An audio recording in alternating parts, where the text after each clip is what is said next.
Guys, I have nothing against Treyarch. They make good games and they're a good company. Hey guys, Ozbuster here. This commentary is about stuff I think Treyarch should fix and some stuff I think they've stuffed up in Black Ops 2. Now, my first comment I would like to say is this is on a different mic, so hopefully the sound quality is better. It's not my webcam mic now, and yeah. Now, some stuff I think that I'm going to be talking about is OP weapons, which means overpowered weapons, and just a couple stuff like that, and some things a bit like that. Okay, my first thing I would like to talk about would be when you're in like a multiplayer match, you sometimes see people walking around with a pistol. They have made the pistols too overpowered in Black Ops 2, I think. Like the b02, I think that's what it's called. They, in one pull of the trigger, it can kill someone, which I don't think that should be like that. When with like a submachine gun, it takes a lot longer to kill someone in Black Ops 2, so I think they should probably fix that up. The only one that I find isn't overpowered is the Executioner on online, but it is overpowered in zombies. Now, another thing I would like to say would be the shock charges. Now, some people just camp and they put shock charges so they shock someone and then they know where they are. I think that is really bad, that and people just run around throwing shock charges.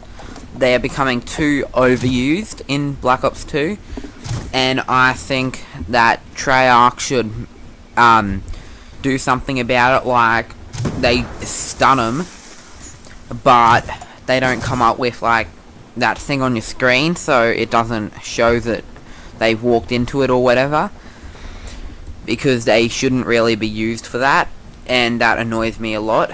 I used to use them, but then I realized, what's the point? Enemies just shoot them most of the time, but yeah, I think that's something they should work on fixing in the new update.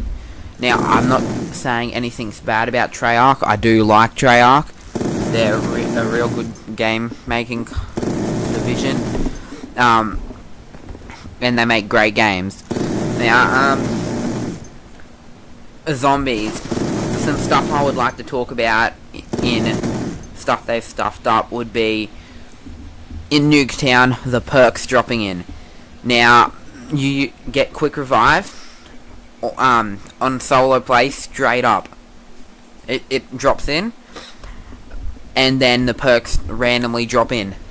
Now, on multiplayer, quick revive doesn't drop in first.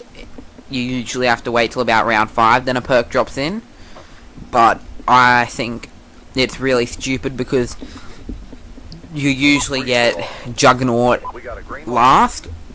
I've been mainly getting it first in my couple zombie gameplays, but I usually get them last at about round 20 sometimes, because the perks get stuffed up and they either fall in without making the noise, or they don't fall in till a later round. They should have the perks drop in randomly, but at a set round. Like, Speed Cola drops in round 4, Juggernaut drops in round 7. Because, like, in Kino der Toten in Black Ops 1, in zombies, what you had to do was unlock rooms and then turn the power on.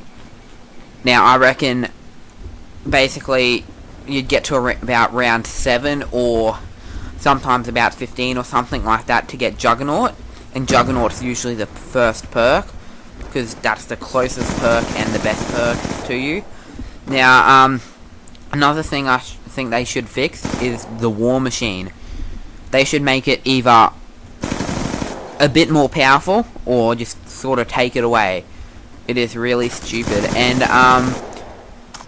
a couple other things I think they should change in zombies is like the glitches and stuff like that. I think they should make the guns less overpowered. Like the executioner in multiplayer is like so underpowered, and in zombies it is so OP when you pack punch it. It's like sometimes a 2-shot kill, but you can just camp and then shoot with it. If you've got speed cola, reload, then start shooting again. It is good, but I think it's too OP. And I think they should not make it so OP, because it just makes it too easy.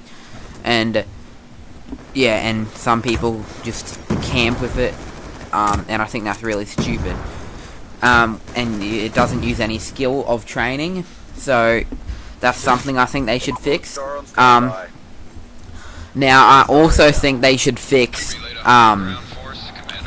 in transit the lava. There's too much lava when you're running from town to town. I think they should make, when you're like about a meter in front of the lava, nothing can jump on your head, and when you're on the lava, because that just makes it, you die whenever you basically go over it. I've only made it a couple times, and that is really stupid. That it's hard to get through. Now on farm, I think they should sort of change it, because when you get to a high round, there's no pack-a-punch. Like, you get to around 15 and you can't survive because you're running out of ammo and the guns aren't good enough and there's nowhere to train. So they should make, probably next in Black Ops 3 or whatever thing they've got zombies, sort of different maps, like in Black Ops 1 how they got big open maps. I like them, and you got to unlock the rooms. With town, I think it's great. There's not much things they need to fix, but I think the Galvanuckles should probably be about $4,000 instead of $6,000 in all the maps, because it is a bit better than the Boeing knife, but you can only get enough money for it at about round 14, and that's when it stops working. So I think they should maybe lower the price of it, because it's getting a bit too expensive for the round, and it's good sometimes.